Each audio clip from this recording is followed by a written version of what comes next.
Assalamualaikum warahmatullahi wabarakatuh. Bertemu kita dalam mata kuliah perencanaan dan evaluasi kesehatan. Kali ini kita akan membahas tentang unsur-unsur perencanaan yang sebelumnya kita sudah membahas tentang dasar-dasar perencanaan. Dalam perencanaan dan evaluasi kesehatan ini, membuat perencanaan menjadi sangat penting ya, dilakukan oleh organisasi ya, kesehatan dalam hal ini dalam rangka mencapai tujuan yang sudah ditetapkan sebelumnya. Oleh sebab itu, ketika kita akan membuat perencanaan, maka kita harus mengetahui unsur-unsur yang ada di dalam perencanaan itu sendiri. Adapun unsur-unsur yang terkandung di dalam perencanaan ini, yang pertama bahwa dalam perencanaan harus ada misi. Misi ini setelah ada visi, kemudian ada yang disebut dengan misi. Misi ini berkaitan dengan tujuan yang akan dicapai. Ya, kalau visi itu impian atau harapan yang akan dicapai, oleh sebab itu di dalamnya harus diturunkan misi. Ya, dari visi kemudian misi. Rumusan misi ini harus dapat menjawab persoalan yang akan dicapai. Tentu dalam rumusan misi ini dibuatlah rumusan masalah. Ya. Kemudian tujuan yang akan dicapai, dan berikutnya adalah rumusan kegiatan-kegiatan yang harus dilakukan dalam rangka mencapai tujuan, rumusan masalah, dan misi tadi.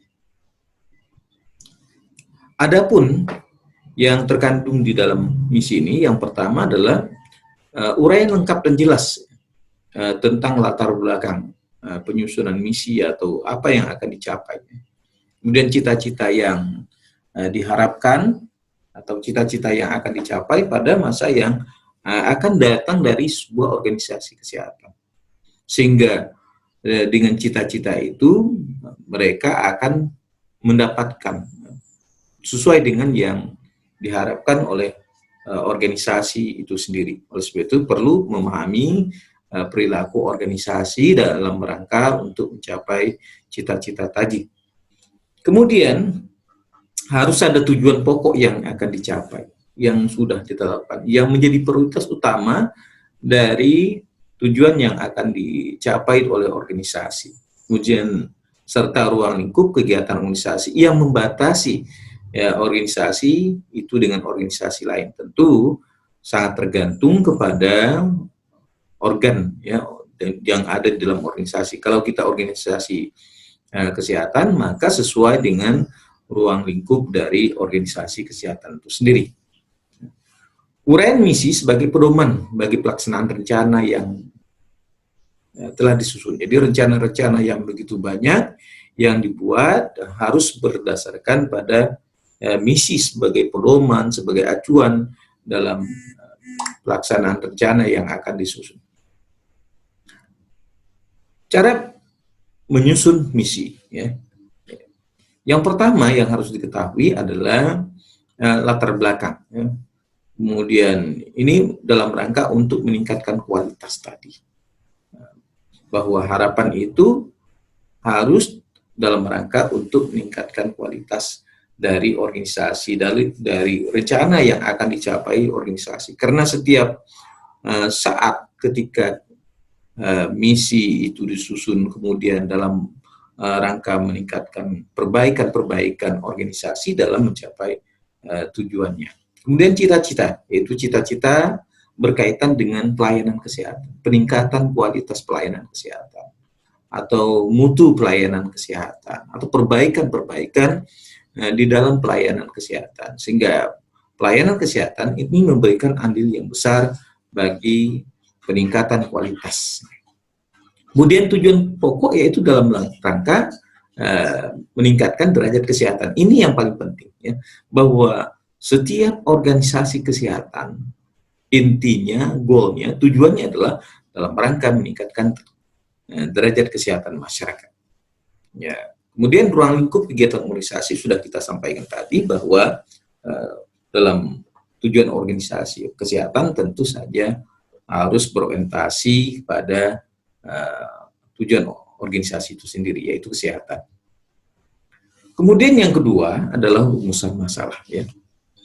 Oleh sebab itu penting dalam merumuskan suatu masalah yang baik, ya.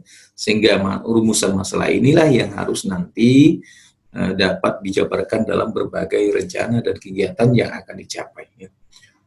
Yang pertama tentu sebagai syarat rumusan masalah yang baik harus mempunyai tolak ukur atau memiliki ukuran-ukuran, ya, sehingga mudah untuk mencapainya. Jadi setiap organisasi kesehatan dalam rangka untuk mencapai tujuannya harus memiliki tolak ukur yang dapat diukur. Kemudian bersifat netral, ya, tidak memihak, sesuai dengan tujuan organisasi itu sendiri, yaitu tidak memihak salah satu pihak. Nah, ini yang menjadi syarat yang harus dipenuhi. Contoh perumusan masalah yang tidak baik, kita mulai dulu dari perumusan masalah yang tidak baik. Misalnya 10% akseptor pil yang dilayani oleh Rumah Sakit X Jakarta tidak datang lagi pada kunjungan ulang karena petugasnya tidak ramah. Nah, ini dianggap perumusan masalah yang tidak baik. Nanti akan kita analisis mengapa ini menjadi rumusan masalah yang tidak baik. Kemudian sebagian rekam medis IUD yang dilayani oleh Rumah Sakit X Jakarta tidak ditemukan. Karena itu sebaiknya dilakukan komputerisasi. Ya, sebagian besar rekam medis dari IUD ini tidak dapat ditemukan. Contoh rumusan yang baik. Contoh rumusan yang baik ini, kita ambil contoh adalah 8% akseptor IUD yang berkunjung ke Rumah Sakit X Jakarta pada bulan Mei 2014 mengalami komplikasi infeksi panggul pasca insersi. Nah, sekarang kita lihat dari contoh rumusan yang baik tadi, kita analisis satu persatu, ya, dengan berbagai alasan yang dapat kita lihat. Yang pertama adalah bahwa berapa besar masalah, yaitu 8%, ya. Akseptor IUD ini adalah masalahnya. Jadi mengapa 8% saja akseptor IUD, ya, yang berkunjung ke Rumah Sakit X tadi. Nah, ini adalah besarnya masalah yang dihadapi dalam rumusan masalah. Kemudian yang kedua, dalam alasan rumusan masalah yang baik adalah menjelaskan masalahnya apa. Ya.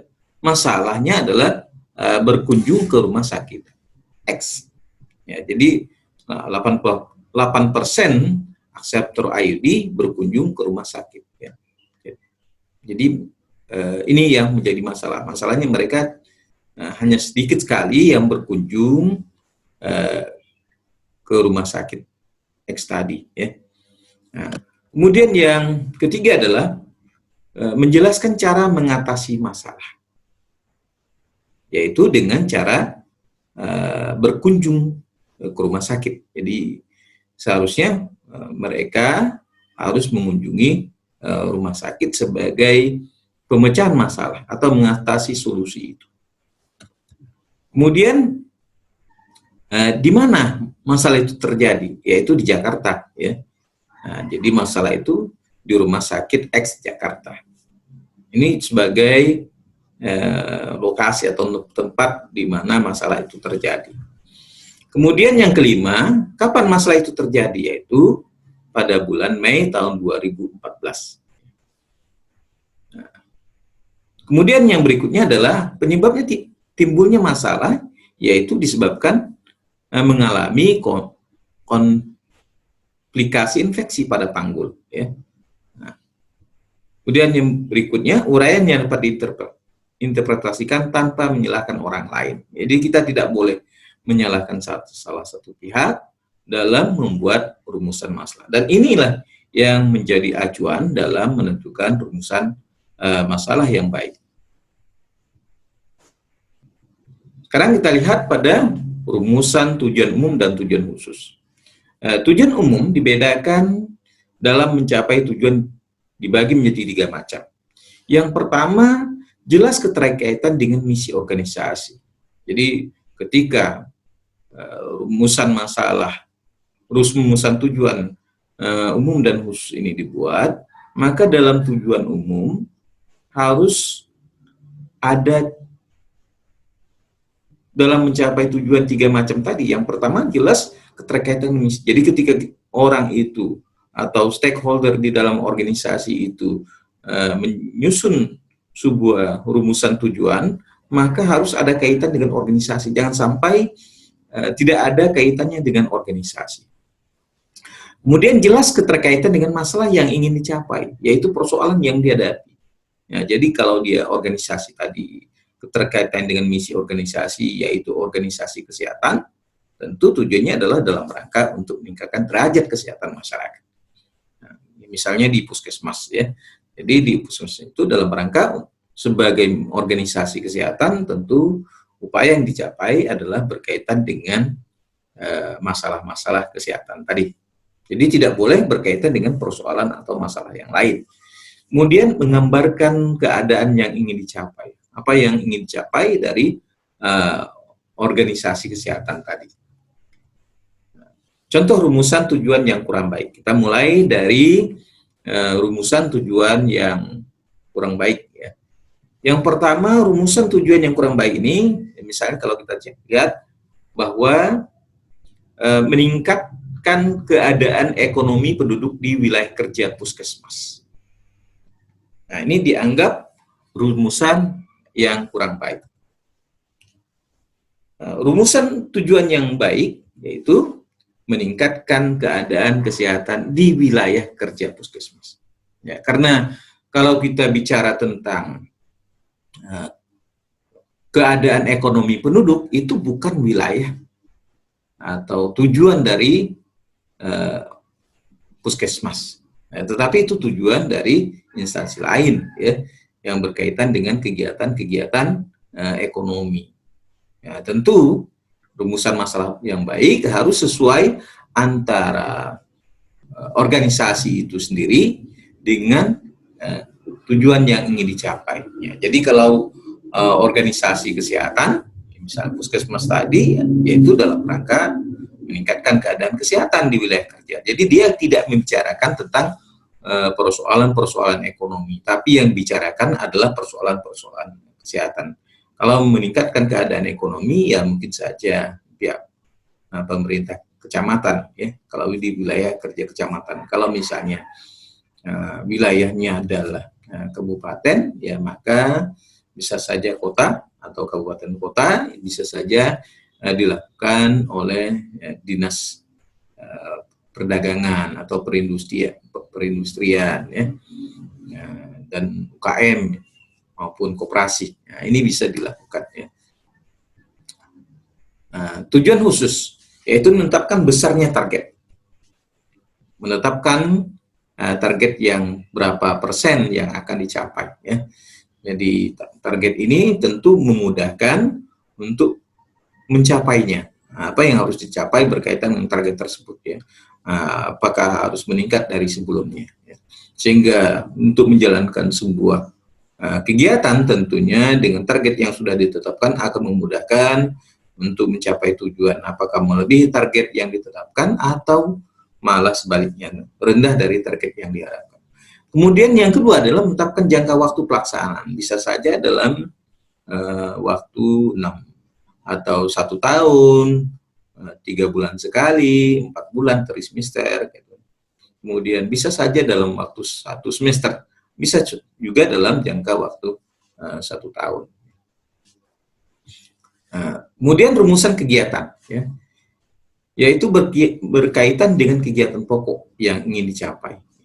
Ya, tadi kita sudah bahwa dalam mencapai tujuan tadi, ya tentu harus ada kegiatan-kegiatan yang dalam rangka untuk meningkatkan derajat kesehatan masyarakat, ya. Misalnya dalam upaya promotifnya, itu dalam rangka meningkatkan kesehatan, kemudian upaya preventifnya, kemudian upaya kuratifnya dan upaya rehabilitatifnya ya. Nah, ini bisa dilakukan sebagai kegiatan pokok yang dapat dilakukan. Kemudian ada kegiatan tambahan, yaitu kegiatan yang sifatnya mendukung tercapainya tujuan. Jadi tidak mungkin hanya kita berorientasi kepada kegiatan pokok, tetapi juga harus ada kegiatan tambahan yang dapat mendongkrak atau meningkatkan kualitas dari pencapaian tujuan organisasi tadi dalam rangka untuk mencapai tujuan organisasi tadi. Kemudian pengelompokan kegiatan itu dapat kita bagi menjadi 3 kelompok. Yang pertama, bahwa setiap kegiatan harus dilakukan persiapan, ya, atau yang disebut dengan preparation activities. Jadi persiapan kegiatan ini penting, baik itu yang berkaitan dengan persiapan sumber daya manusianya, siapa yang akan melaksanakannya, bagaimana dia melaksanakannya, kebutuhan tenaga kesehatan yang mana diperlukan dalam rangka untuk melaksanakan kegiatan. Kemudian pembiayaannya, kemudian peralatannya, sarana prasarananya, kemudian kelompok sasaran. Nah, ini jadi sangat penting dalam melaksanakan kegiatan yang terkait dengan persiapan dari kegiatan yang dilakukan. Jangan sampai bahwa kegiatan yang akan dilakukan tanpa didukung dengan persiapan yang baik. Ya, jadi kalau tidak dilakukan persiapan dengan baik, maka kegagalan yang akan dicapai atau diraih. Oleh sebab itu pentingnya mempersiapkan sarana, prasarana, sumber daya manusia, pembiayaan, kelompok sasaran, dan strategi yang tepat ya di dalam melaksanakan kegiatan tersebut. Kemudian pada tahap kegiatan pelaksanaan, ya harus disesuaikan dengan perencanaan tadi yang sudah disusun sedemikian rupa. Sehingga peralatan, sarana, prasarana yang dipersiapkan tadi itu dapat dilaksanakan, dimaksimalkan, ya, sesuai dengan perencanaan yang sudah ditetapkan, sesuai dengan tujuan tadi. Oleh sebab itu, persiapan dari kegiatan itu harus menjadi patokan, ya, berkaitan dengan kegiatan pelaksanaan. Siapa melakukan apa dan bagaimana proses pelaksanaannya, dan bertanggung jawab terhadap apa, sehingga dari mulai di orang yang bersangkutan melaksanakan tugasnya, kemudian apa yang harus dilakukannya, kemudian bagaimana dia melakukannya, kemudian dia yang penting adalah bagaimana kegiatan tersebut dipertanggungjawabkan di dalam pelaksanaan tersebut. Nah, kemudian yang ketiga, sebagai bagian utuh dari pengelompokan kegiatan, maka harus ada evaluasi, ya. Evaluasi baik dalam evaluasi formatif maupun sumatif, ya. Nah, pentingnya dilakukan evaluasi di dalam proses berjalannya waktu itu diharapkan sesuai dengan perencanaan yang sudah disusun. Jadi perencanaannya sudah disusun, kemudian dapat dilakukan penilaian apakah seluruh proses yang dijalankan sudah berjalan sesuai dengan harapan. Kemudian pada saat akhir pun harus dilakukan evaluasi, yaitu namanya evaluasi sumatif, ya. Jadi harus dilakukan evaluasi sumatif ini dalam rangka untuk melihat keberhasilan atau kegagalan dari atau kekurangan dari seluruh kegiatan yang sudah dilakukan. Demikian materi ini. Terima kasih atas perhatiannya. Semoga ini bermanfaat bagi kita semua, khususnya mahasiswa yang mengikuti mata kuliah ini. Assalamualaikum warahmatullahi wabarakatuh.